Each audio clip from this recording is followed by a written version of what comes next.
आप सभी लोग जानते हैं कि 25 मई 2025 यानी रविवार को पड़ रही है ज्येष्ठ महीने की मासिक शिवरात्रि। और दोस्तों, ये वो तिथि है जो ज्येष्ठ महीने में पड़ने वाली सबसे बड़ी तिथि है, क्योंकि यह रविवार के दिन पड़ रही है और इसका बहुत ही बड़ा और विशेष महत्व होता है। पूज्य गुरु जी ने कहा है, अगर कभी भी मौका लग जाए और ज्येष्ठ महीने की मासिक शिवरात्रि रविवार को पड़ जाए तो आप लोगों को एक चावल के दाने वाला उपाय तो अवश्य ही करना चाहिए। इन दोनों का संयोग बहुत ही कम आता है। और दोस्तों, पूज्य गुरु जी ने अपनी शिव महापुराण की कथा में बताया है, इस दिन आपको एक चावल दाने वाला उपाय तो अवश्य ही करना चाहिए, क्योंकि ऐसा दिन पूरे साल में सिर्फ एक ही बार आता है। और दोस्तों, आप सभी लोग जानते हो कि मासिक शिवरात्रि का अगर सबसे बड़ा कोई उपाय है तो वो एक चावल के दाने वाला उपाय है। तो दोस्तों, इस रविवार के दिन आप लोगों को इस एक चावल दाने वाले उपाय को जरूर करना है। बहुत सारे लोग होंगे जिन लोगों ने इस उपाय को न किया हो, मतलब पूरा साल निकल गया और उन्होंने किसी भी दिन इस एक चावल दाने वाले उपाय को न किया हो। पर दोस्तों, आपके पास एक आखिरी मौका बचा हुआ है जो कि 25 मई के दिन है। तो इस दिन आप लोगों को इस वाले उपाय को जरूर कर लेना है। भले ही आपने पूरे साल भर इस उपाय को ना किया हो, पर अगर आपने इस ज्येष्ठ महीने के मासिक शिवरात्रि के दिन अगर इस वाले उपाय को कर लिया तो आपको इस उपाय को करने का वो फल मिलेगा जिसकी आपने कभी कल्पना भी नहीं करी होगी। इसीलिए आप लोग इस वाले उपाय को एक बार जरूर कर लेना, ताकि आप लोगों के हाथ से यह मौका ना जा सके और आपको इस उपाय को करने का फल मिल सके।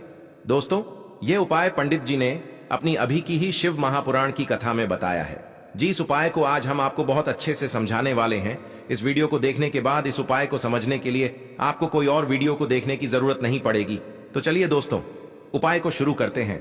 देखिए, यह इस ज्येष्ठ महीने के मासिक शिवरात्रि के दिन यह इतना खास होता है, इतना महत्वपूर्ण होता है। देखा गया है कभी कभी बड़े बड़े पूजा पाठ अनुष्ठान से जो मनोकामना पूर्ण नहीं होते, वो इस ज्येष्ठ महीने के रविवार के दिन एक छोटे से उपाय करने से ही आपकी मनोकामना पूर्ण हो जाती है। और बहुत सारे लोगों ने इस उपाय को किया भी है और उनको इस उपाय को करने का फल भी जरूर मिला है। अगर आप लोग भी इस उपाय को मासिक शिवरात्रि व्रत के दिन करना चाहते हैं तो आप इस उपाय को पहले अच्छे से समझ लेना, सुन लेना, उसके बाद करना। आपको इस उपाय का फल जरूर मिलेगा। और इस उपाय को कर लेने से आपके घर में चाहे किसी भी प्रकार की दुख और समस्या क्यों ना चल रही हो, आपको उसका कारण भी नहीं पता है कि भाई ये समस्या किस कारण से चल रही है, उसका कुछ भी कारण हो सकता है, जैसे पितृदोष हो सकता है या किसी भी तरह का मंगल दोष भी हो सकता है।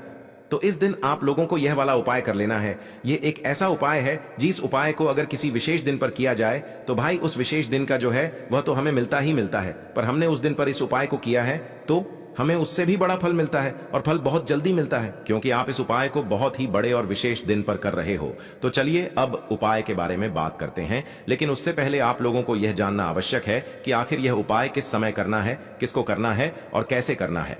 तो चलिए हम आगे आपको वीडियो में एक एक करके बता देते हैं। लेकिन उससे पहले अगर आप लोग हमारे चैनल पर नए हैं तो हमारे चैनल को सब्सक्राइब कर लेना और इस वीडियो को लाइक करके कमेंट बॉक्स में श्री शिवाय नमस्तुभ्यम, ओम नमः शिवाय जरूर टाइप कर देना। और अपने फायदे के लिए, गरीबी दूर करने के लिए इस वीडियो को पूरा देख कर जाना, तभी आपको लाभ की प्राप्ति होगी। यदि आज आपने वीडियो को बीच बीच में से देखा, काट काट कर देखा, तो आपको जीवन में कभी सफलता हासिल भी नहीं होगी। तो दोस्तों, इस एक चावल दाने वाले उपाय को हमें इस मासिक शिवरात्रि के दिन कैसे करना है, किसको करना है, किस समय करना है और कहां पर करना है, ये सारे सवालों के जवाब आपको इस वीडियो में मिल जाएंगे।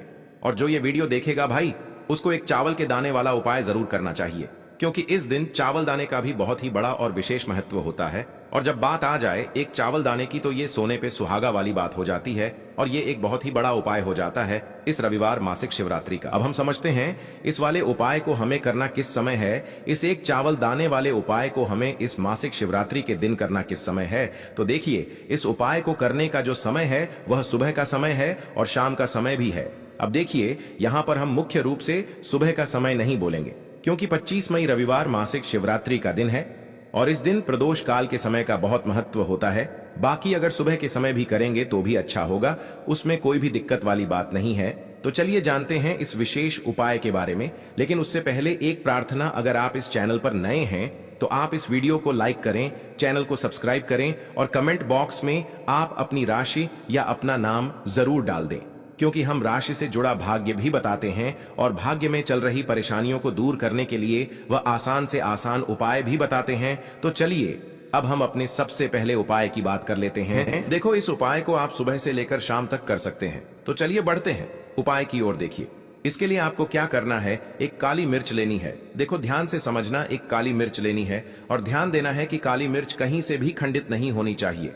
फिर इसके बाद आपको लेना है एक गोल बाती का दीपक। देखिए दीपक आप चाहे तो माटी का ले लें, और यदि आपके पास माटी का दीपक नहीं है तो आप यह दीपक शुद्ध आटा लगा करके एक दीपक बना सकते हैं। बस आपको ध्यान देना है कि उस आटे में आपको नमक या हल्दी का प्रयोग नहीं करना है, ठीक है। तो आप एक बढ़िया सा दीपक बना लें और उस दीपक में गोल बाती लगा करके उस दीपक में आपको घी भरना है। देखो गाय का शुद्ध घी आपको उस दीपक में भरना है। अब क्या करना है, आपको इन दोनों चीजों को लेकर चले जाना है बेलपत्र के पेड़ के पास। देखो गुरुजी ने अपनी अभी की शिव महापुराण कथा में भी बताया था, जो भी व्यक्ति प्रदोष काल में जो भी एक दीपक प्रज्वलित कर देता है उसके घर पर धन की कमी नहीं हो सकती। देखो यदि आपके घर के आसपास कहीं बेलपत्र का पेड़ नहीं है या घर से काफी दूर पड़ता है और आप जा नहीं सकते, तो आगे हम यह भी बताएंगे कि कैसे इस उपाय को करना है। अगर बेलपत्र वृक्ष ना हो तो देखो अब आपको प्रदोष काल में इन दोनों चीजों को लेकर चले जाए बेलपत्र के पेड़ के पास में। अब क्या करना है, सबसे पहले आपको उत्तर दिशा की ओर मुंह करके आपको खड़े हो जाना है और जो आप दीपक लेकर गए हैं उससे आपको बेलपत्र की जड़ में प्रज्वलित करना है। दीपक प्रज्वलित करने के बाद आपको एक काली मिर्च अपनी हथेली पर रखना है और बेलपत्र के पेड़ का आपको 5 बार परिक्रमा लगा लेना है। और यदि आप परिक्रमा बेलपत्र के पेड़ का नहीं लगा सकते हैं तो आपको दीपक को चारों ओर कुछ इस तरह से दीपक के ऊपर से 5 बार घुमा देना है, मतलब आरती करना है। और घुमाने के बाद आपको उसी काली मिर्च को दीपक में डाल देना है और वहीं पर बैठकर हाथ जोड़ करके आंख बंद करके आपको जो भी आपके जीवन में समस्याएं हैं, घर से लक्ष्मी जी का निवास नहीं है, घर में लक्ष्मी जी प्रवेश नहीं कर रही है, और भी जीवन में जो भी समस्याएं हैं, तो उस समय आपको विनती करनी है, ठीक है। अब इसके बाद यदि आपके घर के आसपास कहीं बेलपत्री का पेड़ नहीं है तो आपको इन सब चीजों को लेकर चले जाना है शंकर जी के मंदिर में। और शिव जी के मंदिर पहुंचकर आपको क्या करना है, आपको इसी एक दीपक को आपको शंकर जी के मंदिर की जो चौखट होती है ना, वहां पर आपको इस दीपक को जलाना है। और दीपक जलाते समय आपका मुख उत्तर दिशा की ओर होना चाहिए। दीपक जलाने के बाद आपको क्या करना है, एक काली मिर्च अपनी हथेली पर रखना है और आपके जीवन में जो भी समस्याएं हैं, चाहे वह समस्या परिवार को लेकर हो या फिर धन को लेकर हो, वह समस्या बोलनी है। और बोलने के बाद आप उसी काली मिर्च को दीपक में डाल देना है और आपकी कामना पूर्ण हो जाए, घर में लक्ष्मी जी का निवास हो, ऐसी कामना आपको कर लेनी है। देखिए शंकर जी की मंदिर की जो चौखट होती है ना, उसमें 33 कोटि देवी देवता निवास करते हैं। यदि आप वहां पर दीपक जलाते हैं तो इससे भगवान शिव तो प्रसन्न होते ही है, साथ ही आपको 33 कोटि देवी देवताओं का आशीर्वाद प्राप्त होता है।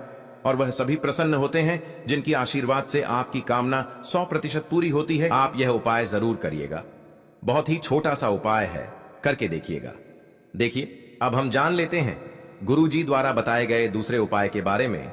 इस उपाय के लिए आपको मात्र 2 लौंग लेनी होगी, यानी कि आपको एक लौंग का जोड़ा लेना है। 2 फूल वाली आपको लौंग लेनी है। लौंग का जोड़ा कहीं से भी खंडित नहीं होना चाहिए, इस बात का ध्यान रखें। इसी के साथ में आपको लेना होगा लाल चंदन का पाउडर। देखिए यदि आपके पास लाल चंदन की लकड़ी है तो उसे घिसकर भी आप चंदन के रूप में प्रयोग कर सकते हैं। यदि पाउडर है तो उसका भी आप अपने उपाय के लिए प्रयोग कर सकते हैं। देखिए चंदन जो है वह तेज का प्रतीक माना गया है और साथ ही साथ जीवन के अंधकार को दूर करने का प्रतीक माना गया है। अब इसी के साथ में आपको मात्र एक तांबे के पात्र के अंदर शुद्ध जल लेना होगा अपने घर से। अब दोस्तों ये तीनों सामग्री लेकर के सीधे